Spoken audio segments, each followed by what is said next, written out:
My name is Melanie Gates-Manar. I've worked in various aspects of the care industry for over 20 years, and for a change of career I completed a Bachelor of Media in 2011. I now operate a small business and I'm the mother of 3 teens. In 2004 I headed a 6-month pilot project, a rural sexual health and healing centre called Elucis. This project gained national media attention as it highlighted the need for sexual services to be made available to people with physical disabilities, especially in regional areas.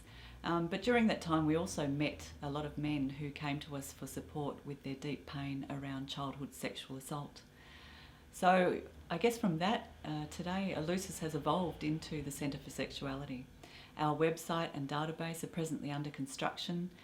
When live, this site will provide people with a platform to connect with a variety of traditional and alternative health professionals who value the work of sexual service providers and who are willing to work in collaboration with clients living with post-traumatic stress disorder resulting from childhood sexual assault. Our ultimate plan is to establish the first of many rural sexual rehabilitation centres. My passion for this topic began 20 years ago while working in the care industry. A few people shared their tragic stories of childhood sexual assault with me, and so I started talking about this subject to others, and I soon noticed how uncomfortable many people would become when I'd mentioned the topic. It wasn't long before I discovered that many of my close friends and family members had their own stories to tell, and I was completely shocked. But it really wasn't until 10 years ago, when my own young children had a close call with a sexual child predator, that I got serious about doing the research. And it soon became blatantly clear to me that this was a serious global issue with major intergenerational consequences. So here we are at the cusp of taking some real action. Unlike the wonderful services that already exist that assist survivors of childhood sexual assault, our organisation not only collaborates with a range of traditional and alternative health professionals, but we also collaborate closely with the sex industry. We feel it's important to understand that sexual service providers are on the front line of this issue. The reality is that many men tell their stories to paid strangers because the guilt and shame is often far too difficult to face with people they know and love.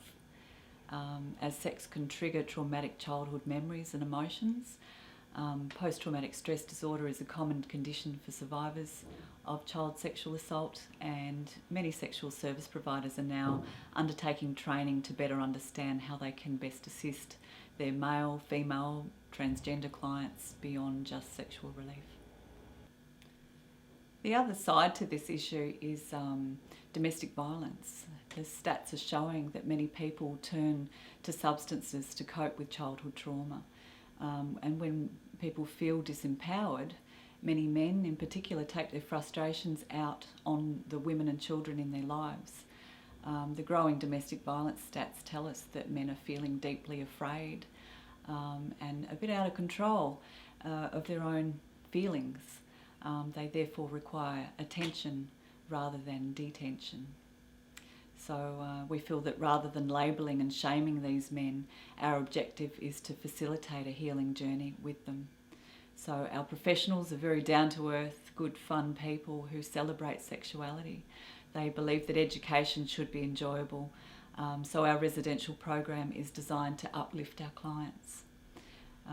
The professionals will explore the realm of thoughts and emotions, talk about the power of vulnerability, about healthy relationships and clear boundaries, and discuss the health benefits of love, intimacy, fun, and positive sexual interaction.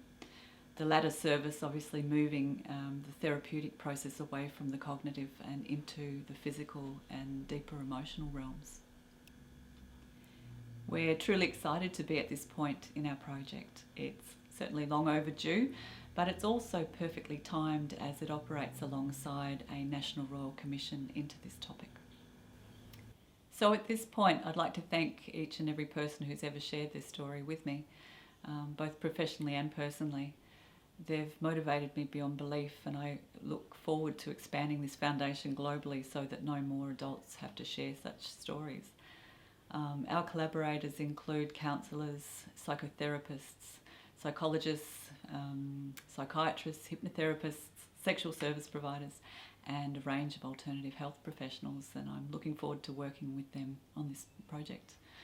We'll be donating to organisations that educate children about healthy boundaries, and we'll be collaborating with organisations that take adult survivors through the first stages of acknowledging and talking about childhood sexual assault that they've experienced. Further to this, we'll be collaborating with drug and alcohol rehabilitation services so that once the substances are released, any core issues there to do with childhood sexual assault can be revealed and healed. So as the Centre for Sexuality is a massive undertaking, we could really do with some financial assistance at this crucial startup stage. This is a not-for-profit foundation, so 100% of the funds we receive will go towards establishing our online presence to start with, and any additional funds will help us to create the first of many sexual rehabilitation centres around the world. So here we go, ready to launch.